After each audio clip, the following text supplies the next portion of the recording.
ना कोई अपना है ना कोई पराया है, ठीक है। जिस दिन रिजल्ट आएगा ना यूपीएससी का, तो उस दिन या जिस दिन जिनका लोगों का प्री नहीं हो पाएगा, मेंस नहीं हो पाएगा, उस दिन ज़्यादा दिखता है। जब हम आँख खोले वहीं से हमारा चैलेंज शुरू हो जाता है, और लास्ट का जो रात का आखिरी नींद होता है वहाँ तक चैलेंजेस होते हैं। नमस्कार दोस्तों, आपका स्वागत है शहर ज़िंदगी में। आज हम आ चुके हैं मुखर्जी नगर में।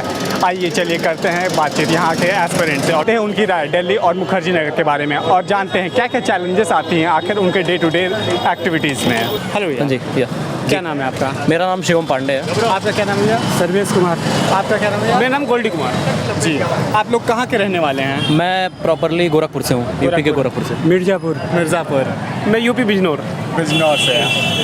आप लोग कितने दिनों से रह रहे हैं यहाँ पे? एक्चुअली हम लोग तो यहाँ से 6 मंथ हुए लगभग, और वही 6 महीने से अभी हम लोग अपना 1 महीने हुए क्लास स्टार्ट करते हुए, अभी बस यही चल रहा है। तो भैया किस चीज़ की तैयारी कर रहे हैं यहाँ हम लोग पे? सिविल सर्विसेज की तैयारी कर रहे हैं, यूपीएससी की। अच्छा अच्छा भैया, सिविल सर्विस एक यूपीएससी एस्पिरेंट के लाइफ में क्या क्या चैलेंजेस आती हैं डे टू डे एक्टिविटीज़?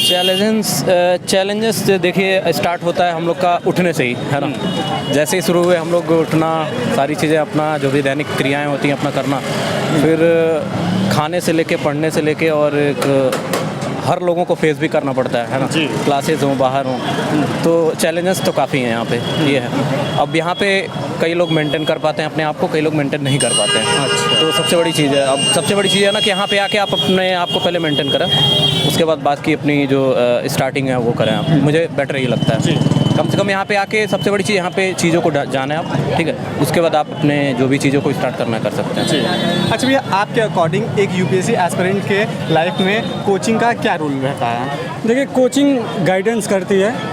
अगर मेरा मानिए तो मतलब मैं तो कोचिंग कर रहा हूँ, लेकिन जो अपना टाइम मैनेज कर रहे हैं, मैनेज कर लेते हैं, तो उनके लिए कोचिंग कोई उतना महत्व नहीं रखती है। लेकिन कोचिंग करने से क्या होता है कि आप जल्दी मतलब कोई भी चीज़ जल्दी आप कवर कर सकते हैं। जैसे कि आपको प्रॉपर गाइडेंस मिल जाएगी, कंटिन्यूटी बनी रहती है। ऐसे आप सेल्फ पढ़ते हैं तो बीच में कंटिन्यूटी आपकी छूट जाती है। जैसे कि मान लीजिए बीच में गैप हो गया तो वो कंटिन्यूटी छूट जाती है, तो उसमें बिना कोचिंग का टाइम अधिक लग जाता है। अब ये मेरा मानना है कि कोचिंग करें या ना करें, मतलब ठीक है। सबसे बड़ी चीज़ क्लासेस का ये है कि आप, सबसे बड़ी चीज़ आपका एक होता है ना अनुशासन बन जाना, ठीक है। वो सबसे बेहतर रहता है कि भाई आपका एक फिक्स है, भाई यह करना है। और दूसरी चीज़ें हैं कि भाई कि कई सारी ऐसी चीज़ें हैं जो हम एक बंद रूम में नहीं कर पाते हैं, वो एक कई लोगों के बीच में 500, 600, 2000 ऐसे काफ़ी भीड़ काफ़ी होती है ना, उन लोगों के बीच में जो हम सीखते हैं वो हमारे लिए सबसे बेटर होता है। ये मतलब 100% होता है।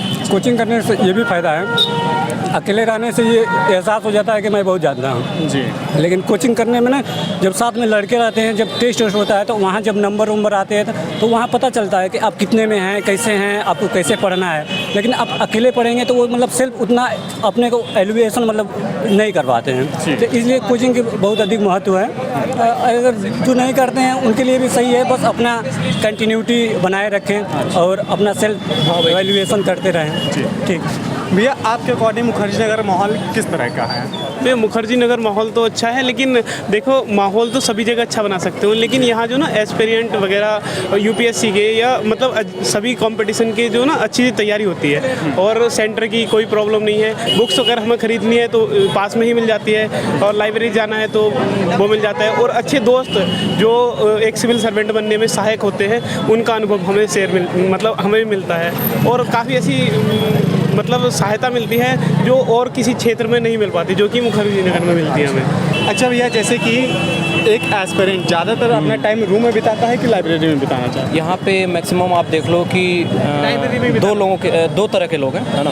कुछ लोगों को अपने रूम पे, जैसे सिंगल रूम है ना, तो अपने सिंगल रूम में एक लाइब्रेरी की तरह अपने खुद के माहौल को बना रखे हैं, ठीक है। तो सबसे बेटर उनके लिए है, ठीक है। और कुछ लोग होता है भाई कि कुछ लोग डबल में रहते हैं, ट्रिपल में, तो वो अलग बात है। बट कुछ लोग का एक अलग अलग मोटो है ना, कि भाई हमें लाइब्रेरी में थोड़ा अलग ज़्यादा कंफर्ट रह रहा है, तो कुछ लोग लाइब्रेरी जाते हैं, कुछ लोग रूम में भी अपना सूटेबल समझते हैं, तो रूम में भी रहते हैं। लाइब्रेरी का ये भी महत्व है कि अगर हम बैठे हैं दूसरे लड़के को देख के हम मतलब देख सकते हैं कि हमारे मन में ऐसी फीलिंग आती है कि यार ये पढ़ रहा है तो हम भी पढ़े। रूम पे अगर अकेले रहते हैं तो मतलब इतना सजग नहीं हो पाते कि हम पढ़ाई करें नहीं करें, कुछ टाइम बाद नींद आने लगती है, फिर वहाँ हमें कोई कहने वाला नहीं। लाइब्रेरी में जब सभी के सामने बैठे हैं तो लगता है कि यार अभी और पढ़ना चाहिए, सभी लोग पढ़ रहे हैं, तो इसका लाइब्रेरी का महत्व, इस चीज़ में लाइब्रेरी का महत्व है। यूपीएससी एस्पिरेंट के लाइफ में एक फेज़ आता है जब वो काफ़ी डिमोटिवेटेड फील करते हैं, उसके बारे में आप क्या कहना चाहेंगे?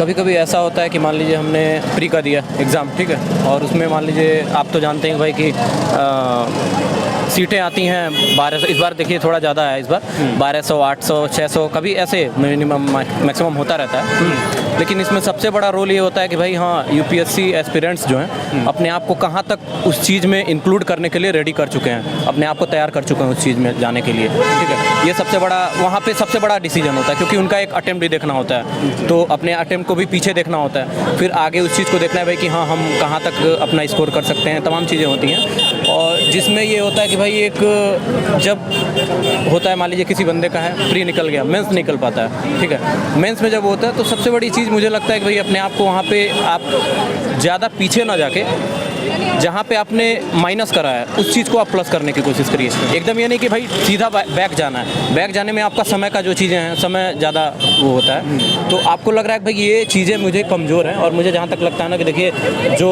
जीतने वाला बताता है वो अलग बात है, लेकिन जो हारने वाला हमें बता देता है ना वो किंचित लोग बता पाते हैं। हारने से जो हमें सीख मिलती है वो शायद जीतने से नहीं मिलती है, यही सब। जी, अच्छा भैया, आपके अकॉर्डिंग डीमोटिवेशन को कैसे फेस कर सकते हैं क्या एस्पिरेंट?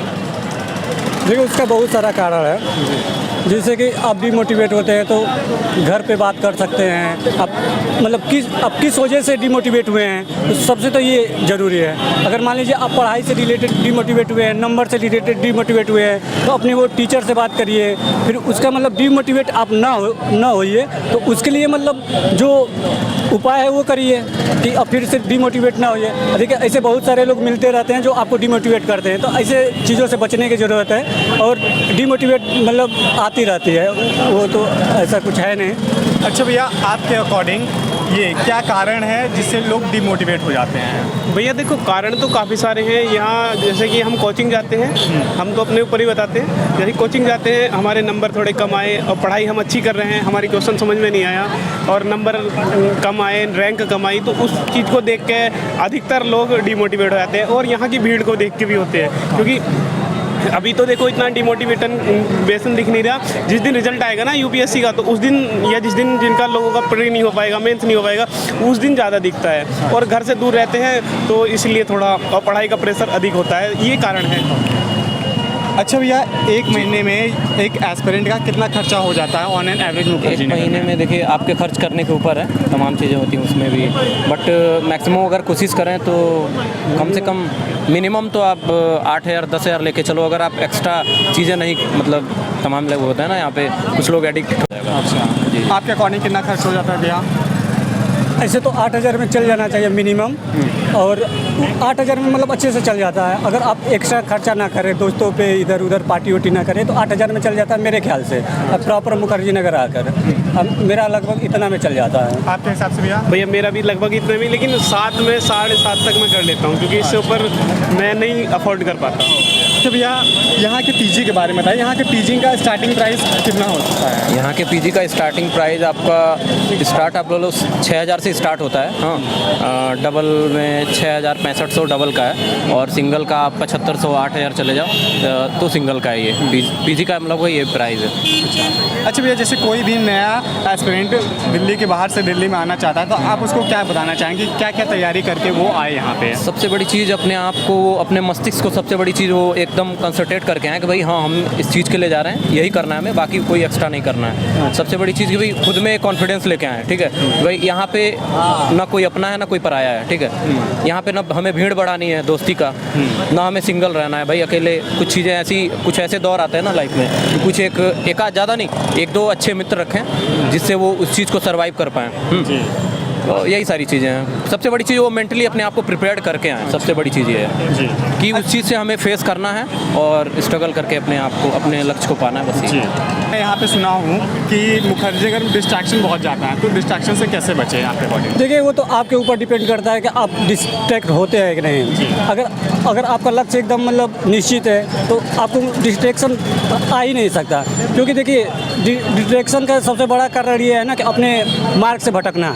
अगर आप अपने मार्ग से भटक गए हैं तो आप तो इधर उधर जाएंगे ही। अगर वो आपका मतलब गोल एकदम निश्चित है तो आपको कोई डिस्ट्रैक्ट कर ही नहीं सकता। और बीच में मतलब रही बात इधर उधर, तो मतलब बस मेन गोल की वजह से है, और आप कैसे बैकग्राउंड से आते हैं, मतलब आप किस परिस्थिति में आए हैं ये भी डिपेंड करता है। जैसे कि मान लीजिए कोई गरीब घर का लड़का है, मतलब गरीब नहीं बोलेंगे, मिडिल क्लास का लड़का है, तो वो आएगा तो उसको पता है कि देखो यहाँ मुझे मतलब क्या करना है, क्योंकि वो अपनी पूरी मतलब अपने लगभग घर के पूरे परिवार की कमाई का बहुत बड़ा हिस्सा लेकर वो आता है। तो उसको तो मतलब वो जल्दी तो मतलब इधर उधर नहीं भटकता है, लेकिन कुछ कारण से भटक भी जाते हैं। एक चीज़ और है, अगर मान लीजिए आपको कुछ नेगेटिव वे में या फिर किसी भी तरीके में अगर आपको डिस्ट्रैक्शन होता है तो सबसे पहले आप घर पे अपने परिवार का किस एम से आपने उन्होंने मतलब किस उम्मीद से आपको भेजा है ये अपने दिमाग में रखिए।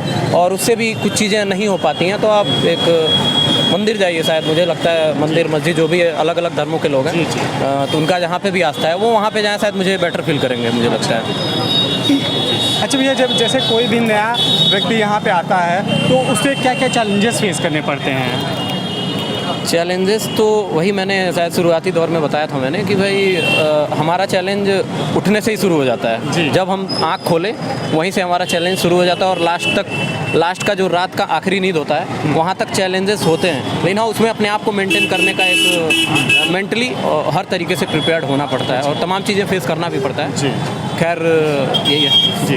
अच्छा भैया, जैसे कोई भी नया स्टूडेंट दिल्ली में आया पढ़ाई करने के लिए, जी तो उसे यहाँ के जैसे भीड़ भाड़ देख के एरिया ये सब क्राउड देख के कितना दिन ऑन एन एवरेज लगता होगा कि सेटल होने में, कि यहाँ दिमाग शांत करके अब फोकस करना पड़ेगा? देखो सभी के मेंटली मतलब दिमाग पे निर्भर होता है कि कितना टाइम मतलब कितने टाइम में कर सके। क्योंकि मैं जब आया था तो मिनिमम 1 महीने तक मुझे भी ऐसे लगा कि यार मैं कहाँ आ गया, क्योंकि मेरे अच्छे दोस्त नहीं बने, अच्छे लोगों से जानकारी नहीं हुई जो मुझे मोटिवेट करे, कुछ उत्साह भरे। और लगभग जब मेरी कोचिंग स्टार्ट हो गई तो मुझे लगने लगा कि यहाँ कोई बड़ा वो नहीं है, बस अपना जो जिस गोल को लेकर यहाँ आए हूँ उसे मतलब पूर्ण करने की तैयारी रखें। बस इसीलिए बस आदमी को यही चैलेंजेस वगैरह दिखाई देते हैं अधिकतर। अच्छा भैया, जैसे कोई भी नया आना चाहे तो उसके लिए आप क्या राय देना चाहेंगे कि तुम ये तैयारी करके आओ तो यहाँ पे अच्छे से सर्वाइव कर सकते हो? कोशिश यही रहे कि अगर वो यहाँ पे आना चाहते हैं, ठीक है, तो कोशिश रहे अपनी जो बेसिक चीज़ें हैं, ठीक है, बेसिक चीज़ें NCERT जो मतलब तमाम लोग इसको बोलते हैं भाई आप करके आओ, कुछ लोग बोलते हैं भाई यहाँ पे अवेलेबल है। खैर मुझे लगता है कि भाई अपना बेसिक जो चीज़ है, देखिए एक जो ऊपर इमारत बनती है उसके लिए नीचे एक नींव की ज़रूरत होती है और नींव मजबूत होगा तभी हमारी इमारत मजबूत होगा। तो मुझे लगता है नींव अपना जो बेसिक चीज़ें उसको पढ़ के कंप्लीट करके आएँ तो शायद यहाँ पे ज़्यादा बेटर फील करेंगे और मुझे उनको लगेगा खुद में कि हाँ मैंने कुछ चीज़ों को टच करा है तो फिर अच्छे से समझ में भी आएगी उस चीज़ों को। जी बहुत बढ़िया, बहुत अच्छा लगा भैया आपसे बात करके। शुक्रिया।